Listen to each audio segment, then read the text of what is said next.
Obviously, I was saying, oh, I was gonna do an episode, like, I wanted it to be a video for you guys because I don't even do much videos. And I recently obviously got a mic. I don't know if you can tell. I got a mic and I was like, oh, how lovely would it be if I actually recorded a proper podcast video? But then I realized I have no storage, first and foremost, or not even storage. Like, I was trying to record the video and then the max that I was recording was only like 1 minute. And I was like, well, who's gonna get all of the stuff I want to say about all these films in 1 minute? Like, there's actually no way. So yeah, and maybe okay. Of course I'll be like, oh, you guys should see the PowerPoint, but just know the PowerPoint's good. The PowerPoint eats. I will say that. Like, you guys could tell that probably I would do a good PowerPoint. I'm just that type of person. I would do a great PowerPoint. Like, it was so pretty. Um, I think what I will do is like, what's the word? No, like I guess no, you won't see it, but you should know when I talk through it, you'll understand because obviously it has all of like my notes and everything. So, 100%. Like, I like that in a way. This is a very structured episode, and obviously this is 10 top films of 2025. Actually, I didn't even say what we're talking about. Because obviously, but I know people requested this.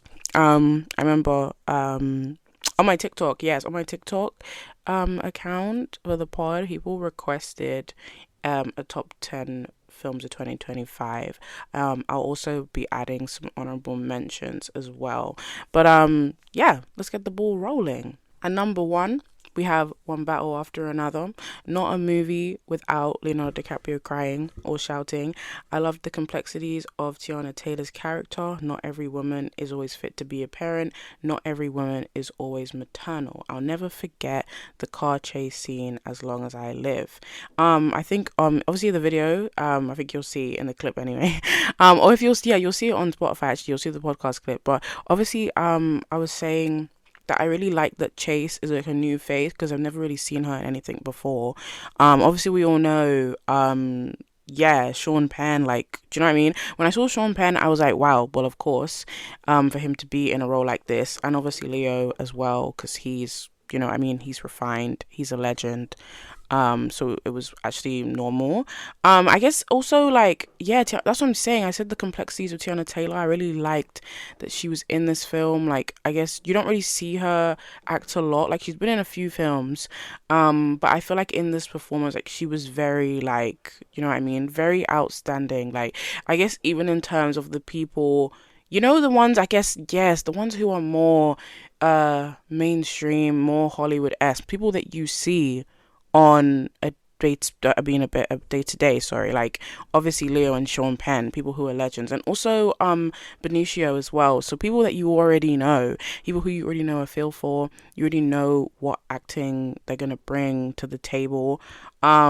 So that's what I'm saying. Like, seeing Tiana was great, and also Chase because she's like a new face in cinema, and I hope to see her in more roles. I also love the fact that like you could tell that they were mother and daughter and everybody knew that as well in how similar they were, and people could see the similarities between them. They were both like a striking force. And yeah, the car chase scene was literally so, it was so iconic, so intense, so like tension building. Like, I was generally like so glued. It reminds me of, exactly, it reminds me of the Sinners scene, of course. So yeah, which obviously is the next film on the list. But like, the Sinners scene, obviously with the one with Would I Lie to You, like I just think that scene is so like haunting, so mesmerizing, and like you can't take your eye off it. And I think that obviously both of those scenes have that in common. Obviously the Would I Lie to You scene has like a larger impact, seeing as it's supposed to be like an ode, like it's properly like a historical um a historical journey, you know what I mean? So more, I guess, of an impact. But I feel like a car chase scene will always be, classic, will always be dramatic. It will always give everything it needs to give. That's my whole point. Number two on the list is Sinners, of course, which I just said. But obviously, personally, this may be my favorite MJB performance. I feel like this, and obviously also Black Panther. I haven't seen a lot of Michael B. Jordan, to be honest. Like, I guess that would be surprising to some. I mean, because he's such a uh good actor, and he's obviously been acting for such a long time. Like, obviously he was in The Wire, and then also he's also obviously known for Creed as well, but I've never seen the Creed film. Definitely, I guess, I don't think all the way through. Yeah, I don't think, I guess, because Creed usually, like, I've seen it come on, but I've never even watched it all the way. Like, I probably have seen a few scenes, but not like the whole entire film. Absolutely no skips on this soundtrack. Obviously, oh yeah, Sinners actually was my what's it called? Yes, it was a part of my Spotify Wrapped. I was so happy. Like, I was like, oh, I've been playing Sinners, like, I guess all of last year, and I was like, wow, it paid off. I was like, the impact, it paid off, because I was like, I really was like, obviously I was mainly listening to okay, yeah, Seance, and I was listening to also Would I Lie to You, and I think also Last Time I Seen the Sun. Like, I think there's something so amazing about Last Time I Seen the Sun, and every time I see that performance as well, like on TikTok, I guess, or when Miles and like I think her name's Alice. Yeah, when Miles and Alice are performing, I generally never skip it. Like, I never skip it on TikTok. Like, you guys get it. Like, the flow when you're on TikTok and you're scrolling and you're scrolling, and then it's like, hold on. You're like, wait. And then it's like their performance, and I think their performance eats every time. It reminds me of, like, I guess, yeah, like, okay, it doesn't matter who sings Defying Gravity, but like, I guess every time you hear the song, it hits the same. And that's the thing about a great musical track anyways. Not to say that, because when you think about Sinners, like, of course it has music in it, but it is not classed as a musical. Not to say that I guess musicals can't be, dramatic or anything like that, but it's just not your classic musical anyways. Like, take something like West Side Story, which is like a musical all the way through, and of course it's very action based, where, like, do you get it, where, like, obviously there's two groups warring, like, but I guess it's still not the same. Like, Sinners is like more so of, like, it's not really a musical because they don't have music like, I meant all the way through it. Like, that's what, okay, I'm rewatching it currently as well, and it's like, I guess when you see on the second rewatch, it's like when they stop, like, with the music, or then in a way, okay, yes, music follows it all the way through, but there does become a shift, you know what I mean, when they're in there at first. And, like, obviously, yes, you have Would I Lie to You, then obviously you have what's it called? Then you have, oh yes, the group come and they'd sing Pick Robin Clean, and yeah, they bring Robin Clean. Then afterwards, then there's not any more music, and then afterwards you go from that to what's her name, to the woman's performance, which is Pale Pale Moon, and then I guess again there's another gap, and then you move to Pale Pale Moon to, like, probably, I feel like the next song after that must be what's it called, Rocky Road to Dublin. And then this is what I'm saying, but there's just so much, like, I think the music obviously with this movie just fits so well in it anyways, like the way that there's so many different shifts, and then, like, I feel like the shifts just need that music, like, it needs the music as makes it, yeah, like a placeholder almost, but this, I mean, to bring together the film. Also, my next point was a great film creates a lot of discourse no matter what, because in the way that before I watched Sinners, like, you could hear everyone talking about it, and they were like, oh, yeah, like, you could hear, like, lots of people talking about it, and they were like, oh yeah, it's a demonic film, blah blah blah. I was hearing all of that before I went to see it, which obviously did not sway me. Like, I was like, I really don't I was like, I don't give a heck. Like, I was thinking, like, it was weird because I didn't know that was really going to happen with this film, but I guess in a way, I guess I shouldn't have been surprised, because it was generally, like, when a film has such a punching, like, I guess, title. Like, even again, like I was saying about One Battle After Another, like that's also a pack punching title. Like it could infer so many different things. But then also it being a film about revolution definitely makes sense. And then obviously the whole thing with Sinners, everyone was like, oh, you know, sinners, and then they're like, oh, it has the word sin in there. And we're just like, don't get caught up in that. But I think what the issue was that everyone just felt like it was practically like a call out, if that makes sense. Anyways, you know what I mean? Like, oh, if you're going to watch it, you're basically sinning, and like it's all demonic, and like you can say you believe in devils and all that stuff. But I was like, what? Like, it's just okay. Like it feels weird to say, oh, it's just a movie. It's not just a movie.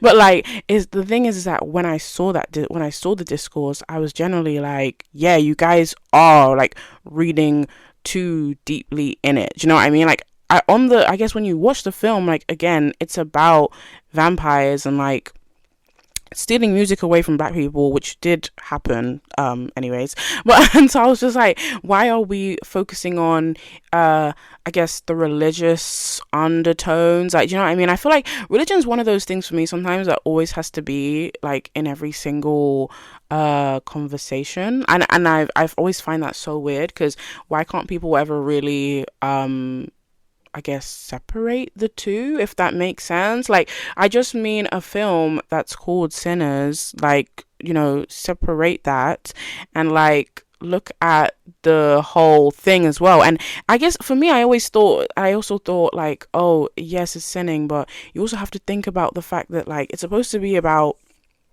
blues music as well.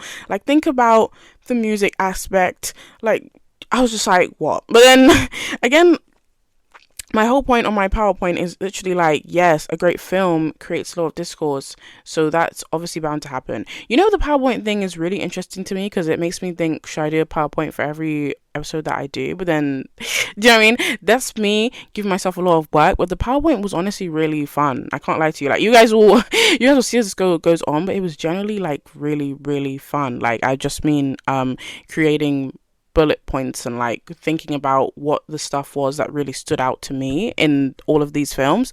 I found that just really enjoyable. So I guess I'll do that. I also, this year, I think what I'll say to you guys, I want to be able to like do more comparison stuff this year. So maybe it would be interesting to do like I don't know. I've been rewatching Vampire Diaries for like a really long time. So, like, I don't know if I'll actually ever really finish it. It's just because, like, when you rewatch something, it's like, there's no rush. I've already seen it. It's really casual viewing if you think about it. But I think it would be interesting to do, like, Vampire Diaries versus the originals or anything like that. Because I feel like one thing that we all say anyways is that the originals is better. Like, I've heard people say that. Like, you can tell me if you disagree or not, but I've heard people say that the originals is better, and like the Vampire Diaries is just so like, I guess it's a good show, but it's all over the place. Like, tell me why they pushed Stefan with Caroline. Okay, answer me that question. Did it make sense to you? Yes or no?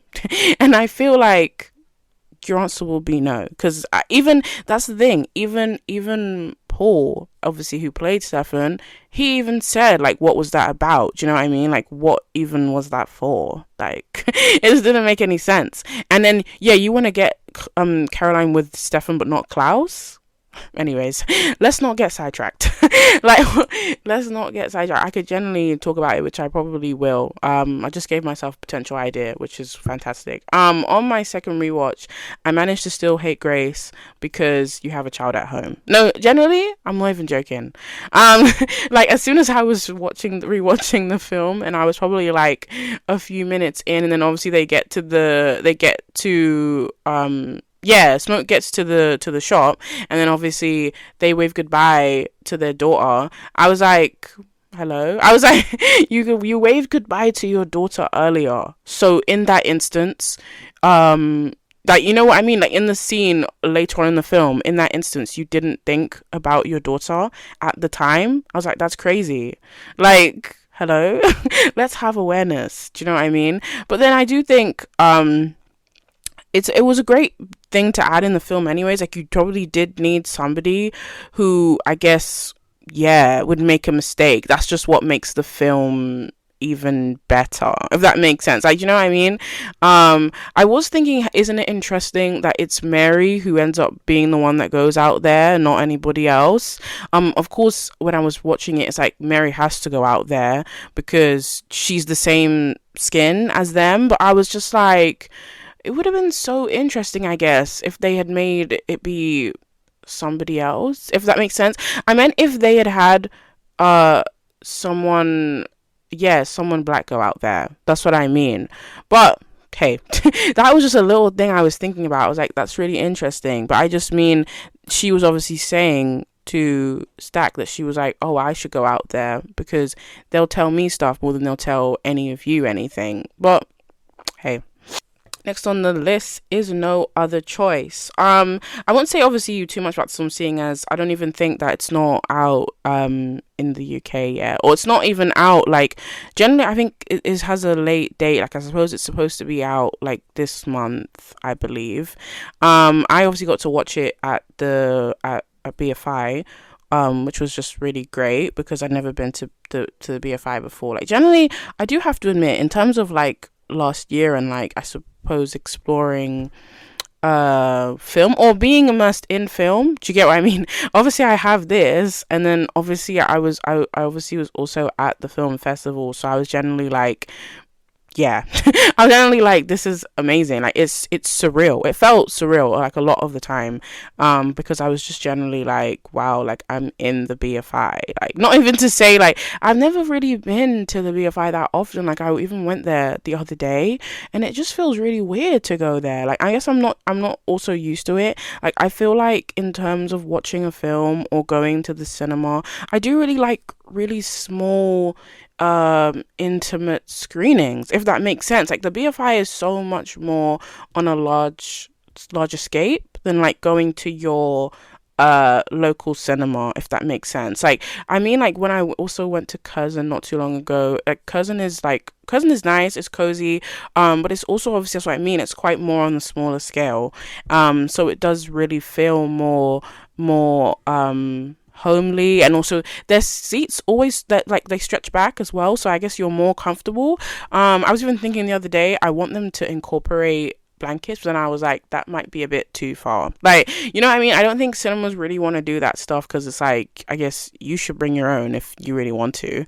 Like, I know that some people do that sometimes, you know, when you see people put pajamas on, they go to cinema late at night. Like, of course you should definitely bring it yourself, but then I was like, I would feel weird bringing a blanket into Cousin because it feels like such a fancy cinema. But generally, what I was saying still again about the whole BFI thing, I was just like, I don't know if it's like, yeah, if it's for me. Like, I think it's not what I'm used to, and I don't actually also think I'm going to get used to it either, if that makes sense. Like, I meant like, I want to go to the film festival. Like, yes, I do want to go, you know, regularly or just when I can go. But like, I just think that like, it's just, I don't think it's like my vibe, you know, when watching a film. Like, of course, I guess both of the BFI always has such a big screen as well, which I think is obviously, you know what I mean, quite fantastic. You want to watch movies on a big screen. But I don't know, like, I just think sometimes when I go to like, because I was even having this conversation with somebody, like, obviously when I was just at BFI, I was having this conversation with somebody because I was like, yeah, I was like, when you, like, obviously when I go to like Odeon or View, like, sometimes there's barely any people in there. Like, I remember that time last year when I went to rewatch Goblet of Fire, and there was basically nobody in there, and I was like, that's what I like. Do you know what I mean? Like, I think if you go to places like BFI or Cousin, like, you're not gonna get that kind of you know, like, I guess rare experience. Well, there'll be nobody in there with you. Do you know what I mean? You're generally not gonna get that at those places because they're more high end, so people really do like to like fill out all the space. Do you know what I mean? Like, that's what I was assessing. There's like every seat in this place is full. Do you know what I mean? So it's not even to say you can like put your bag on the seat or anything like that. Do you know what I mean? So I was generally viewing it that way. And I was like, wow. I was like, you guys probably are thinking, oh, I was thinking, wow, like I'm not coming back. But no, not like that. I was just still thinking like, oh, I like the experience that I've had for so long, or I guess grown up on, in a way, like, you know what I mean? So a habit, when a habit is made, you just want to like keep doing it.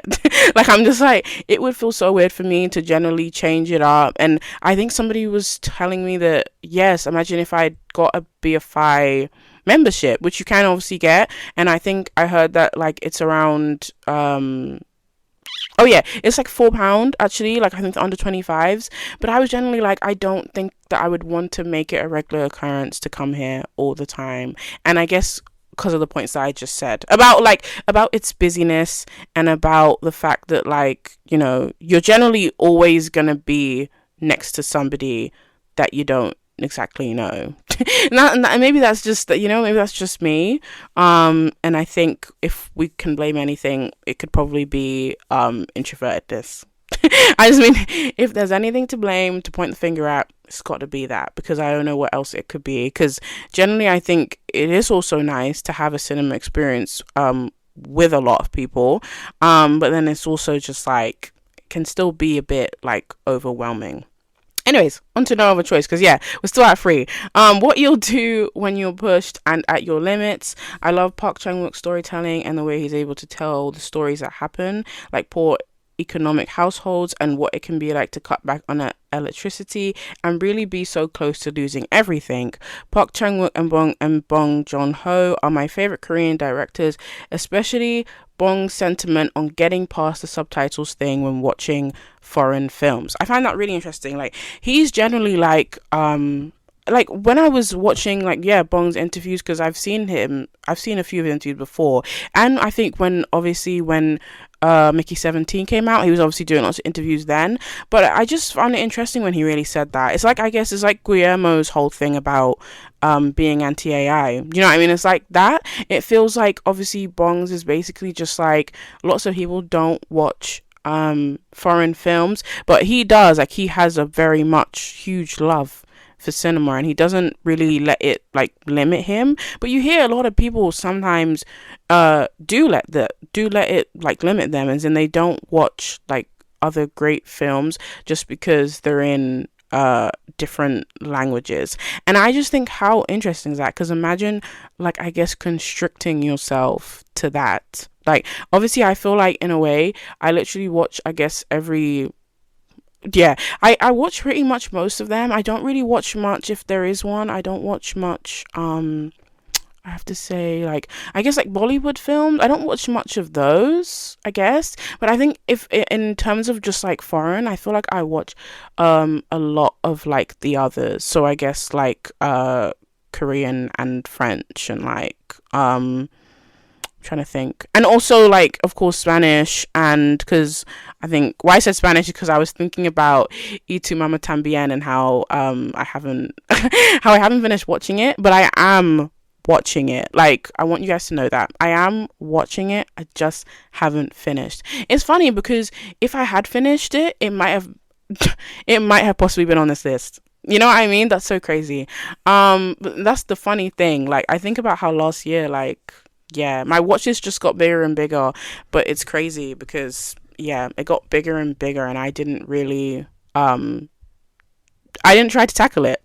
Like, I know what I mean? I feel like it's so weird. I didn't try to tackle the watch list, and one day I really will have to, you know what I mean? Like, you do have to really, I guess, I don't know, give yourself courage to tackle your watch list, because if you're like me, who has like maybe 300 films on there, it can be a bit scary. Like, honestly, we're like, oh, I'm really gonna have to like climb a mountain. No. And then I think also what's funny is because you come across so many different films, like, just as people, like, you see them on Netflix, they appeal to you, it's just like, bam, let's watch it. But you don't necessarily, like, your watch list is in the very, very back of your mind. Do you know what I mean? It's in the very far depths. It's just it's not even at the front. Like, it's not close at all. I never think about it, really. not that often. Like, I generally don't think about it that often. But sometimes when people do say films to me, sometimes I'm like, wow, like, yes, I do remember that's on my watch list. And then I'm like, but then obviously, of course, I don't make the attempt to like do it. Like, I'll be like, oh yeah, that film is on my watch list. I remember. Yeah. Then I'm like, oh, I'm not gonna watch it though. I'm like, oh yeah, well, I don't want to. But I think that's like, that goes back to something like procrastination, the ability to put off things. Like, that is what that is, I would have to say. I think, oh my gosh, I'm gonna also probably add another honorable mention at the end. I just thought of something, but yeah, when we get there, when we get there, you'll know. At number 4, we have Love Untangled. Beauty is within, and even if in the movie she managed to get the makeover in the film, she was able to reconnect with her natural hair. I'm easy when it comes to a film with a makeover storyline, e.g. Geek Charming and a Cinderella story. I love the friendships in this. It reminded me of 25-21. Honestly, like, I think, honestly, yes, and everyone did say this as a general consensus. It was like Love Untangled was like, it made you did really think about how in 25-21, of course, we all get swept up by by Hido and Baekjin's romance, but at the crux of the show is basically friendship, you know what I mean? And I feel like this film had that too. Like, again, this film, of course, was about, again, like, not liking your appearance, like, say, like how she has curly hair but she actually wants straight. So of course there's that side thing, but also she had her friends around her, do you know what I mean? And they also, I guess, showed it as they went on a journey. So like, they were at school, then they grew up, and then, do you know what I mean? And then obviously they were just able to really, and I like films like that anyways, that I guess go on journeys. It's like, yeah, so it's like 25-21 and also 20th Century Girl as well. So just films that really show people yeah, age and mature, do you know what I mean? Like, they come to realize things. They're not that high school person that they once was, you know what I mean? So really, I guess it's good that she was even able to like, when I say she was able to reconnect, it's good that she was able to reconnect and find her self-love, I mean, even as a teen girl, not like afterwards, you know what I mean? It would have been annoying maybe if they'd had her really understand it like after she left, you get it, where she probably would have looked back on it and been like, well, what was I even doing? But at least she was like young and she was still able to say that, do you know what I mean, what am I doing? Do you know what I mean? Like, what am I doing? I'm like upset about my hair, but it's actually like a part of me, and it's who I am. At number 5, we have K-pop Demon Hunters.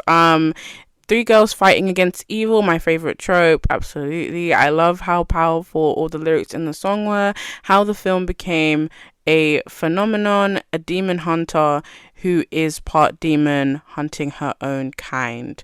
Honestly, and again, I said how powerful the lyrics in the songs were. I've listened to the K-pop soundtrack so many times. Like, that's what's funny. I think that that when I was saying to you guys about my Spotify Wrapped, the musical thing was on there. Like, you know what I mean? Like, in terms of like when you go through it and then it had your genres. Obviously, I did have musicals like on there. I think it was probably like 5th on the list or something like that.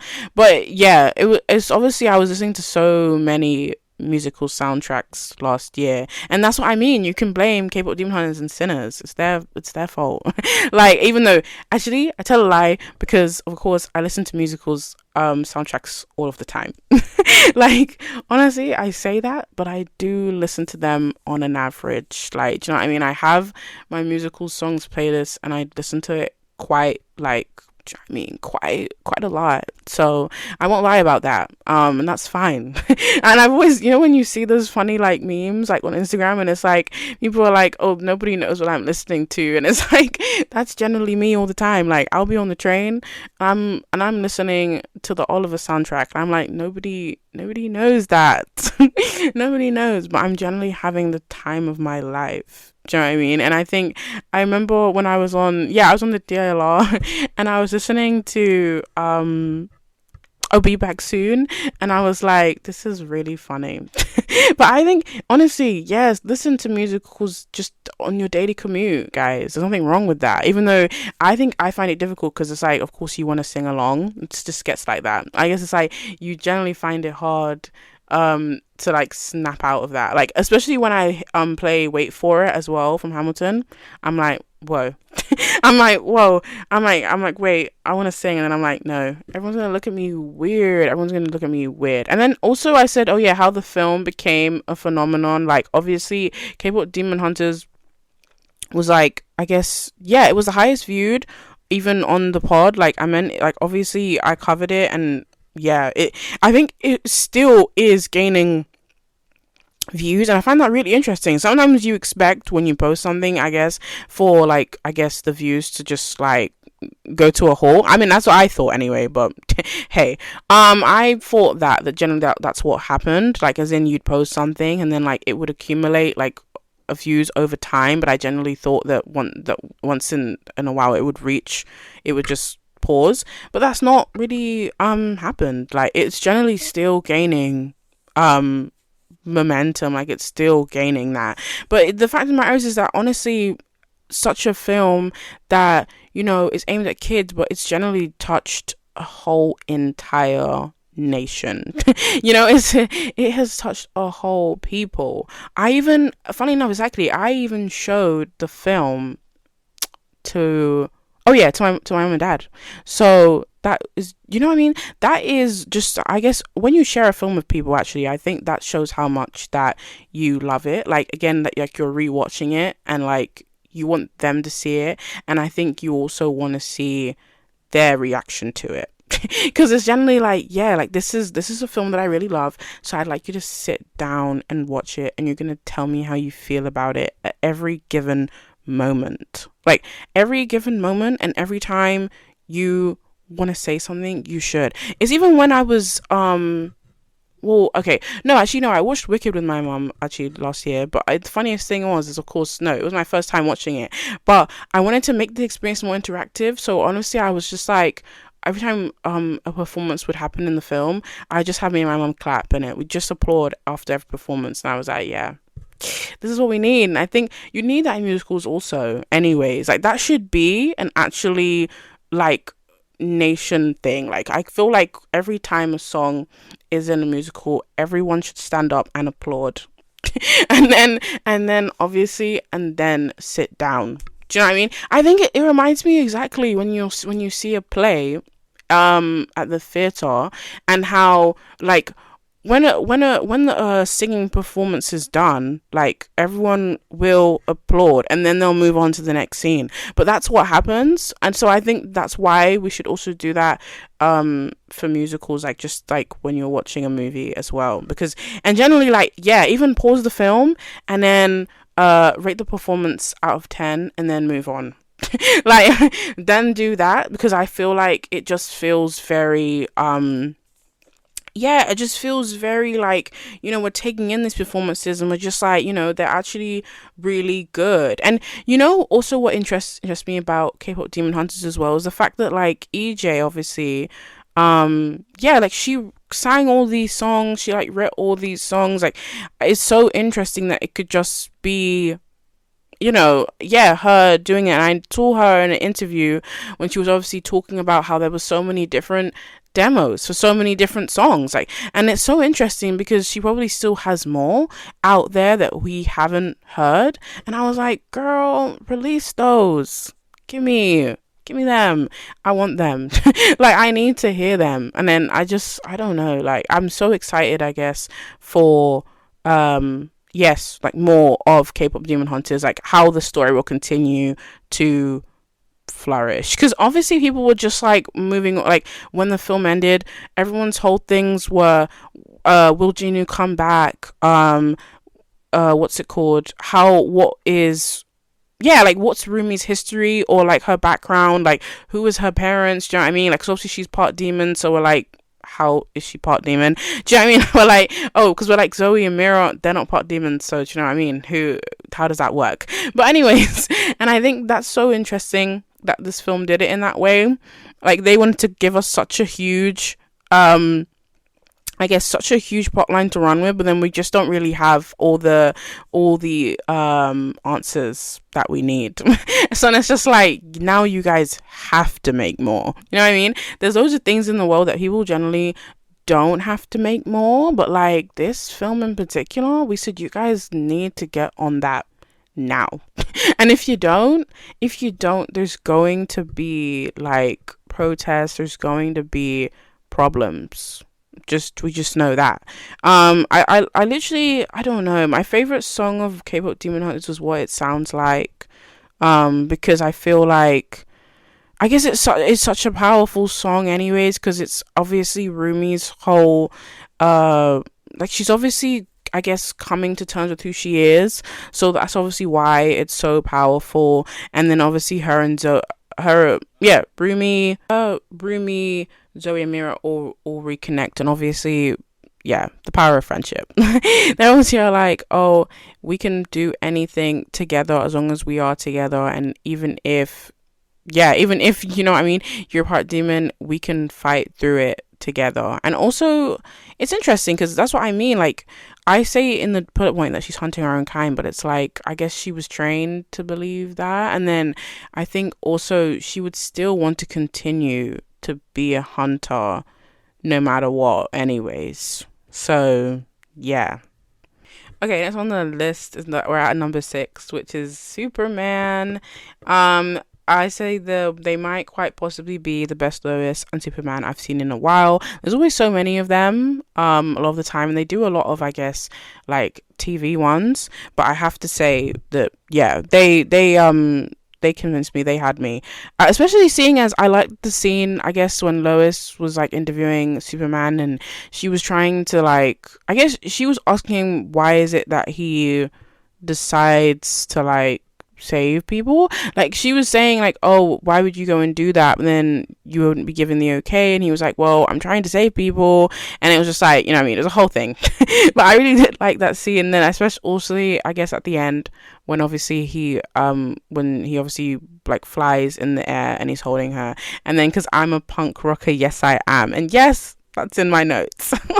The world needs Superman right now, and it was a perfect time for it to come out. Like, especially, I feel like, exactly, like, okay, Superman, and I feel like One Battle After Another as well. Both of those films had that kind of feel to me that felt like, you know, they were something that the world needed, just in the way that, like, I guess, One Battle After Another has that, again, as I said, that it's obviously around about revolution, and then obviously the world is in so much like chaos right now, so it felt like obviously everybody really, yeah, like I was like, the world needs Superman, like, we actually need him. Where is he? If only he was a real life hero.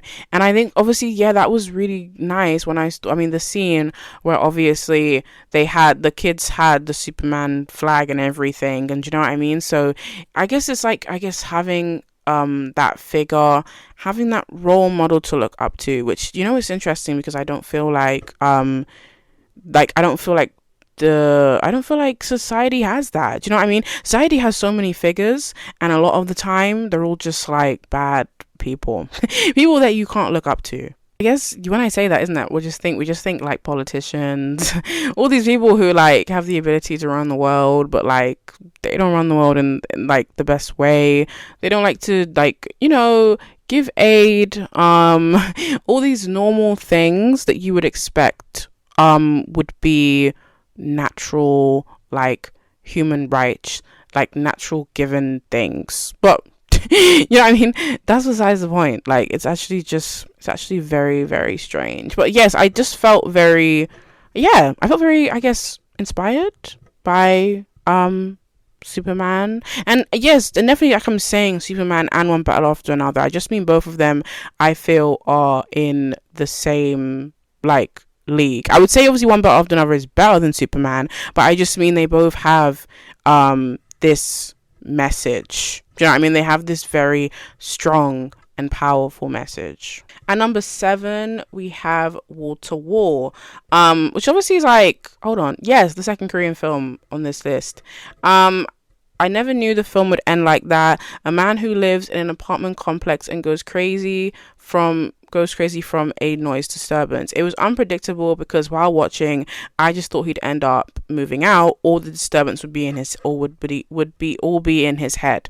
Generally, like I generally thought, because it was so interesting, because I was generally, the whole time when I was watching the film, actually, I was generally thinking I would never live in an apartment complex like that anyways, because this is the thing, like they were trying to say that to him, like, I guess, like, I suppose the rich woman who lived at the very, like, top floor, she was obviously like, this is an apartment complex, you're going to run into these things, right? I was generally the whole time thinking, well, I would not be living there, because this is what I'm saying, like, I think with an apartment complex, you're all just on top of each other, or like opposite, so it's a bit like, it can just be a bit yeah, it can be a bit just like difficult to handle. And of course, you are going to run into like those noises or all these different things. And like, I guess, yeah, when the film's called Wall to Wall, I was like, walls are very thin. That's my whole thing. I was thinking, walls are very thin. So it's generally like,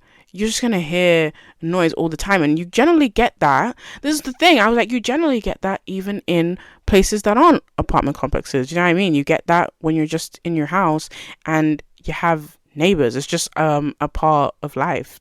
I was like, this generally just happens all the time. But he was going through a lot. Like, I generally feel like in this movie he was going through a lot. Like, he had the noise disturbance, but he generally had also other stuff going on, like how he was trying to get into cryptocurrency. Like, he was just doing all of this crazy stuff. And I think, obviously, I guess to add that on top of that, it was too overwhelming for him, honestly. That's why I say with the first point, I never knew the film would end like that. And I feel like that point that I've said, it's quite a leading point, because it makes you guys think, well, how did the film end? I like putting points like that, I mean, little statements that really lead up to things, and people are like, well, how does the film end? Of course, I'm not going to tell you. You have to watch it. Like, obviously, you have to go and you have to watch it, and you won't also regret watching it either, because that's what I'm saying. Like, I guess, yeah, that's what the whole time when I was watching it, I was like, yeah, it's either, well, there's only one way out. Do you know what I mean? There's only one way out. That's what I will say. And I think while I've said that, you guys will understand when you watch it, like, that the only way out is through. The only way out is through. Like, that's it. There's actually nothing more you can do. At number 8, we have Lost in Starlight, which is obviously Korea's first animated movie. I thought it would be your classic romance storyline. Boy, was I wrong. Generally, I was. Is love bigger than destiny? And I love space, but gosh, it's dangerous. Like, oh my gosh, like, let's not even, I was thinking about, because I watched a YouTube video where it did 2025 in a nutshell, and then obviously I saw that video, remember when Katy Perry went to space, and how when she came off of there, she kissed the ground. We were like, hello, like, you're not Neil Armstrong or that guy who went up to the moon. Like, what's going on? Like, that's very weird. I was like, what are you doing? And I think everyone was, I guess, isn't it last year, everyone was annoyed with her because she went up there and, like, it was just with, like, taxpayers' money, and nobody exactly knew what she went up there for. Like, I don't even know what it was. Like, she just did, like, I think what it was is that she just did what rich people do. Like, you know what I mean? They're like, I'm just gonna take a trip up space just for, like, the fun of it. And then also, I think it's because everyone was like, oh yeah, it's selfish, like, there's all these other things like climate change, and we're like, what are you going up to space for? You know what I mean? Also, with Lost in Starlight as well, like, she was obviously going up to space, like, basically for her mother. I mean, I'm sure she was interested in it herself, but it's like she wanted to go up there to fulfill her mother's dream. And obviously the whole time I was just like, that's why I said, is love bigger than destiny? She felt like it was somehow her destiny or her duty, which I do think, like, sometimes that happens a lot. And I think I think that's a general thing, actually, when you lose somebody, because you think about, the dreams that they had, but they obviously didn't get to fulfill. You think about how maybe you should take them on in order to make it feel like that they managed to fulfill them. But I mean, I just thought it was interesting that she should have had her own dream. And obviously, like, that's why I said I love space, but gosh, it's dangerous. Like, she went up there, and obviously, you know, she embarked on like a lot of dangers. And especially seeing as because she was in a relationship, I thought, because she was in a relationship, I thought it was quite yeah, I generally thought it was quite selfish. I mean, because she was obviously dating the male lead in the movie, and I was like, well, obviously that means, I guess it's almost like you think, yes, she shouldn't go, but then it's also like, I guess that's what I'm saying. Like, is love bigger than it? Or I don't think it really is. Like, you're gonna still do what you want to do, if that makes sense. You're still actually gonna do what you want to do. And then I guess also the male lead, he was like, he was a musician, and obviously he still wanted to do his music and stuff like that. But I feel like exactly hers was just more dangerous out of the two. Like, he's doing music, he's playing guitar and singing, she's going up into space where, like, you know what I mean? Nobody knows. It's the unknowns of space, right? The unknowns, to go up there and like, what's going to happen to you up there? Like, it could be anything, right? So, yeah. At number 9, we have Wake Up Dead Man, a Knives Out mystery. Is it too soon to say best Knives Out film? Sorry, excuse me. One of my favorites of the year. I love the scene where he had that down to earth moment with that lady, and you realize that Judd was exactly what the church needed. Because exactly, like, as soon as the film started, you could tell that this guy who was what was his name? Yeah, I forget what the guy's name was, but like, he was obviously running the church, and you could see he was just spouting nonsense. Like, I was like, well, first of all, I don't go to church, so I wouldn't have been there. But I was like, but I was still like, imagine coming here. And I suppose when you have a priest, it's what I'm saying, you when you have a priest, you look up to them for guidance, right? And like, you want them to tell you the right things to do, which is why that's the whole thing with like Fleabag, remember, as well. Like, obviously, like, the hot priest, he obviously was, the priest of the church, but she obviously had that confession scene with him where obviously she was just like, you know, I don't know what to do, like, you're supposed to tell me, that's what happens. You know, it's a very give and take thing, you know what I mean? Like, somebody comes in there, says their confession, and then obviously the priest tells them what to do, right? But obviously that guy, he was just doing like weird stuff, and he also had, obviously, yes, they found out that he had a drinking problem, so that's what, do you know what I mean? It was a drowning ship.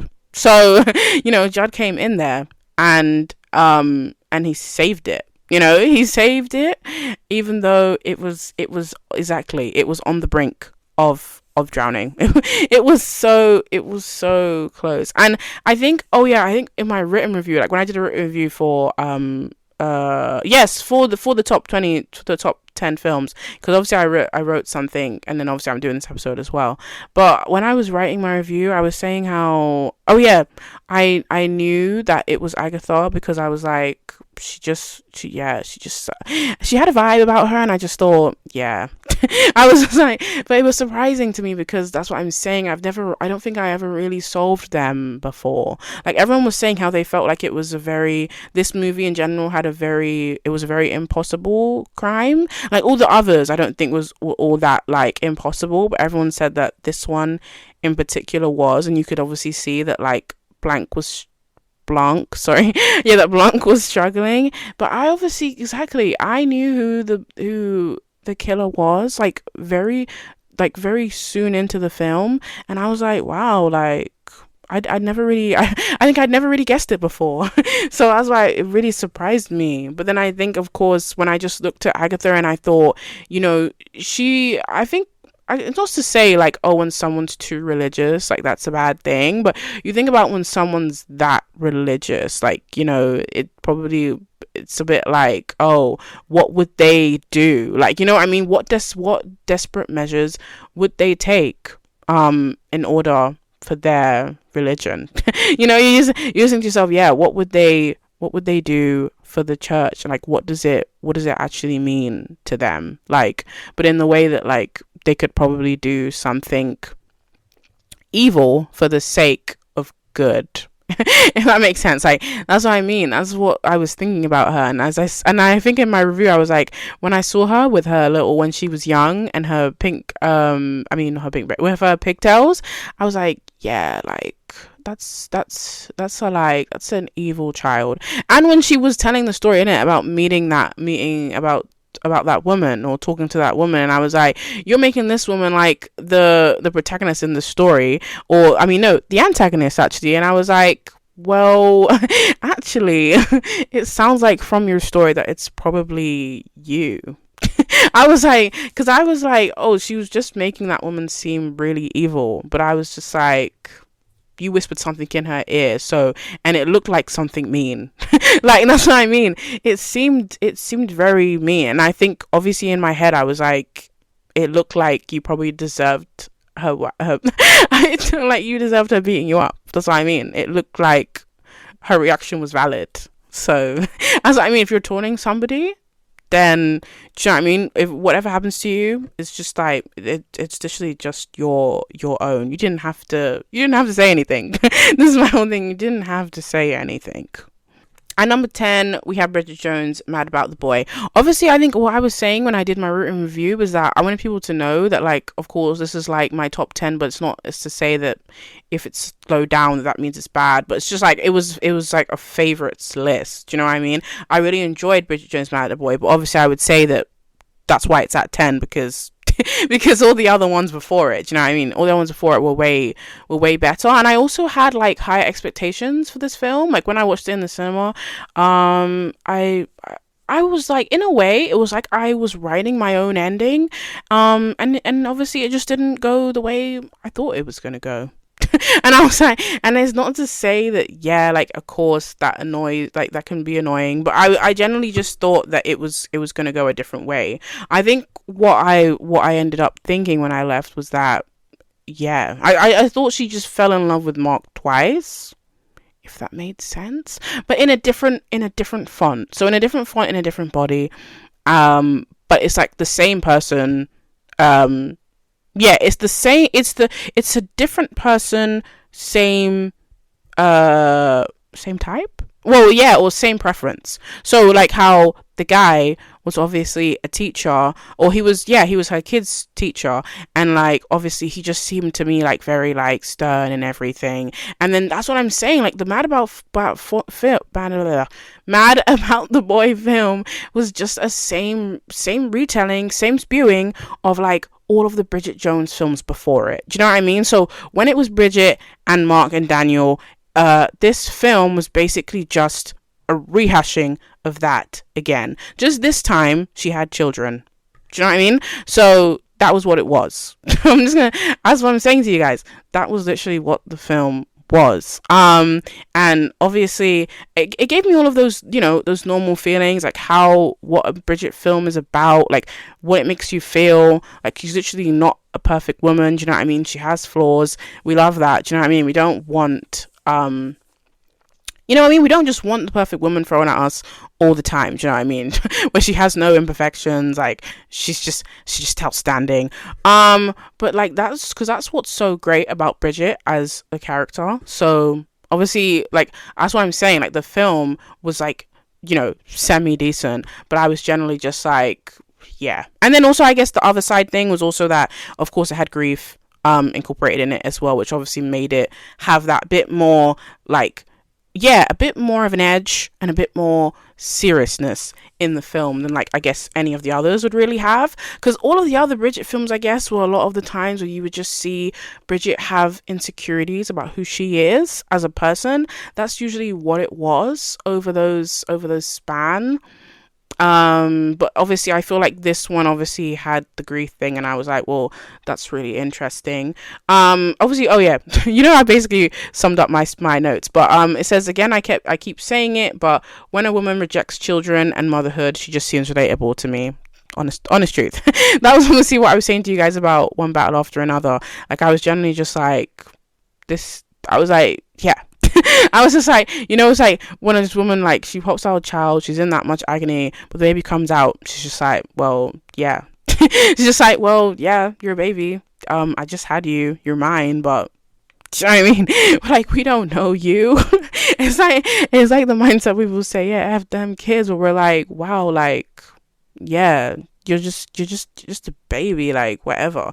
But in the fact that like Bridget was really overwhelmed, and she just didn't, there was no, I guess, exactly, there is no guidebook for motherhood, and she was just like all over the place. And I was like, obviously, I say in the next bullet point that Bridget never changed, even when she became a mother, and on top of handling grief. So this is the thing, like, that's what's so crazy about Bridget. She's a newfound mother, but she also has to handle like grief, and like running that whole thing on her own, or running a newfound family, but just all by yourself. So, and then of course, she still has her whole stick with the diary. That's great. Every time I watch Bridget, though, I wish that I could be, more into diaries than I am. But sometimes I find it, I keep a journal, but it's like the diary thing always was like, I just never committed to it. So that makes it sound like I have commitment issues, but no.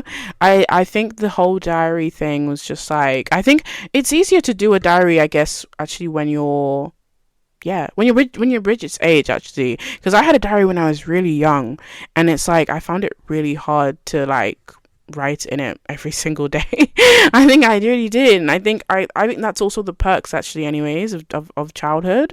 Who's really writing in their diary every single day? Like, there's so much to do. There's so much to do, and it's like there's actually no time. I think, like, I guess sometimes maybe it's weird, but I think maybe as an adult you might actually have more time. Yeah, you have more time. I think, exactly, as a child it just feels like there's like way less. Oh yeah, sorry, my last note was also, I want friends like Bridget has, who support her every move.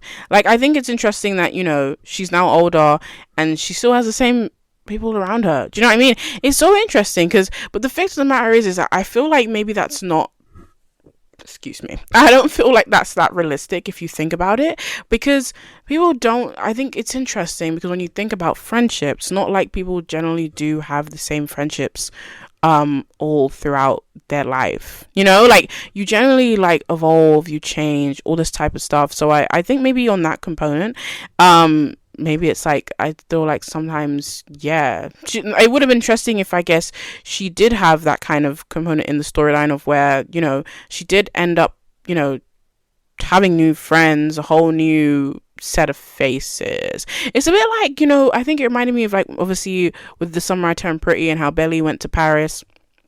And then obviously Belly met all these new people, and like, of course, she'd had friends in her old town, but like there's it's so interesting to have like new faces in your life. Do you know what I mean? Because obviously when you meet new people, it's new perspectives, new just different experiences, so I think that obviously when I watched My Tomb Raider, I feel like Belly needed that. Well, she just needed a change of environment as well.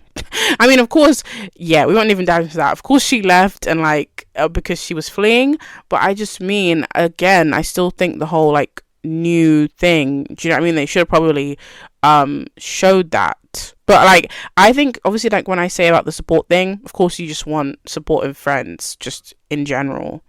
So now we are at honorable mentions.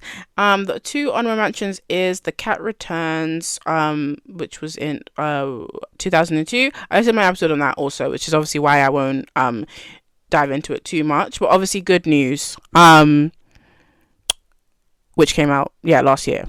I say I love it when humans end up going to otherworldly places and come out forever changed, and I feel like that's like a mark in Studio like Gilby films, like that's their theme. Because I think, obviously, I mentioned it in my episode anyways, but I said how, there's Ponyo, there's Chihiro, I was gonna say I think I was gonna say Kiki, but also kind of anyways. I mean, that's what I mean. The whole movie with Kiki anyways is that she goes to that, but she wants to obviously be a witch, and she wants to do it all by herself, so it's all about independence. And I think, well, I guess that's what I mean, a lot of the female herons all have in common anyways, this whole independence thing. They do it all on their own. and they do it without help, and they do it well. They do it without help, they do it well, and they're actually only, they're only like 5 years old. I'm joking. But they're just really young, that's what I mean. But they already know all this stuff that they actually need to evolve and be people. And then good news reminded me that news and politics always want good news to report, but never the bad. Do you know what I mean? So that's what I'm saying. They never, I think even in that film, like there was a lot of bad things going on, but they kind of didn't really want to report like the bad, because obviously the whole film was that there were these people. Obviously they kidnapped a bunch of people on a plane, and then obviously you had the guy, like I think his name's Hong Kyung. Yeah, he's from Lost in Starlight, actually. He's on this list twice. how lucky. But is that obviously he was like he was like he's part of the Air Force. So obviously he wanted to be able to get them off. I mean, like, get the kidnappers to not kill the people on the plane. But it's just like there was so much happening in it, and then like obviously they just, I guess I feel like that's what I learned from it anyways, the whole thing of like burying things. Yeah, and I think that's what the news has the ability to do, and I think that's why it's called good news anyways, because don't focus on the bad, focus on the good, and think of the way that you can get out of it, or something like that. Oh, and also the last honorable mention that I thought of obviously earlier was actually 100 meters, which is obviously going to be coming out on the 16th of January. Obviously, I won't say too much about it because obviously the episode's coming out. But like, I felt like, again, like 100 meters was a really good film. And of course I was thinking I was going to add The Great Flood on this list as well, but then of course I was like, no, because it was quite a hard film to like understand, if that makes sense. Like just my capability of understanding, not to say like that sounds so weird, that sounds like I was just called myself dumb, but I just mean that if the film had been easier to understand, I obviously feel like I would have liked it more. You know what I mean?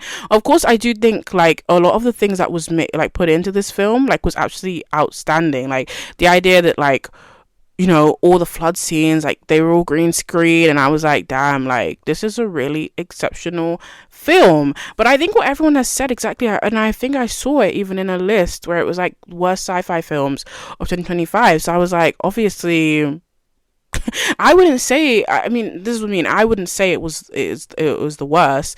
I just mean that of course I didn't get it, so I can't like have it high on a list, if that makes sense. And I can't also include it as an honorable mention, because of course if I was able to say that I understood everything about that film, then that's what I'm saying. I would have said that I actually really liked it. It's because it lost me with all the science stuff, if I'm honest. Like, all the stuff with her being a lab researcher and everything like that, if they didn't have all of that stuff, then I think it would have been a better film. Like, I just mean like, because it was supposed to just be your classic like natural disaster film, because I think I remember I was watching a video where someone was saying how Netflix likes to do natural disaster films like at the end of every like year, because I think they had what was that one again, the one that has like the one, I think the eyes closed, is it Bird Box?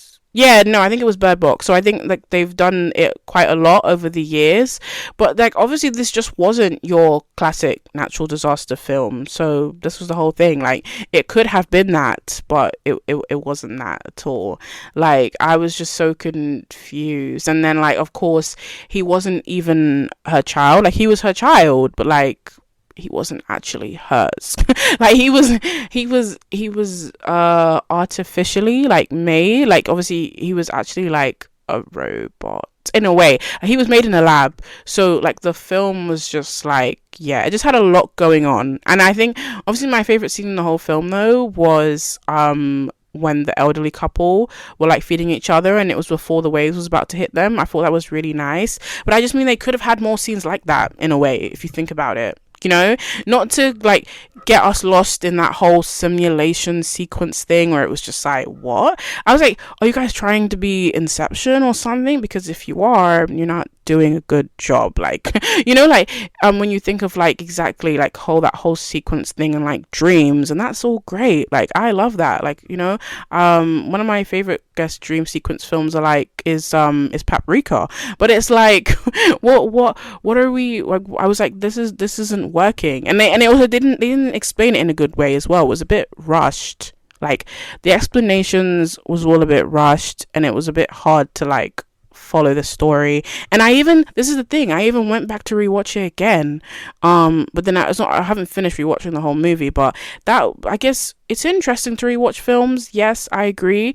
And I think, yes, you want to rewatch films when you don't understand them the first time. But even when I started rewatching it again, I was still like, you know, I thought somehow I missed a scene, like, you know what I mean, like, to put pieces together, but I didn't. So I was like, do you know what I mean? It's like when the film gets to like, I guess, near the end, or there's a shift in the middle of the film, because it's like, I think the film's like 2 hours long, yeah, but then there's a shift in the film where obviously then it starts doing all that simulation thing, and it kind of just throws it at you, like, you know what I mean, it just throws the explanation at you, but there's like, it's just no, it's a bit weird, yeah. But, you know, and there were some people who did understand the film, and obviously I'm one of the people who didn't, and I was generally thinking like, you know, why is it they got it, I didn't get it? But it was like, it's one of those things, I guess, because honestly, it generally is just one of those things, because either you understand something or you don't, and that's the thing, like, understanding a film is like, yeah, it's a really huge thing. Obviously, you want to be able to say to somebody when you watch a film that you understand everything from A to B, and like, you want to dive into it and like talk about everything. Yeah, you want to talk about everything from A to B, and you just want to really, I guess, exactly, it's recommending a film to somebody who knows nothing about it. And then if you can't really say that you grasped it or you knew what it was supposed to be about, then like, I'm just like, I think when I also was writing my review anyway, I basically said that I guess it was just supposed to be like, yeah, again, it's just supposed to zoom in on a natural disaster and like, I guess, killing the human population. But as I said, like, again, they just lost it, I guess, somewhere. They lost it somewhere along the lines, and I was just like, no. But like, you know, that's not to say that you guys shouldn't watch it, do you know what I mean? In this last few minutes, I feel like I've been ranting about the film, but no, it doesn't mean that you shouldn't watch it. You should definitely watch The Great Flood. As I said, it's not an honorable mention for me, because that's what I mean, I didn't necessarily enjoy it very much, but I just still think that if like, of course, if you watch it and you understand it, then it could obviously be a good experience for you. But anyways, we've now reached the end of the episode. Thank you so much for listening, and I'll see you in the next one.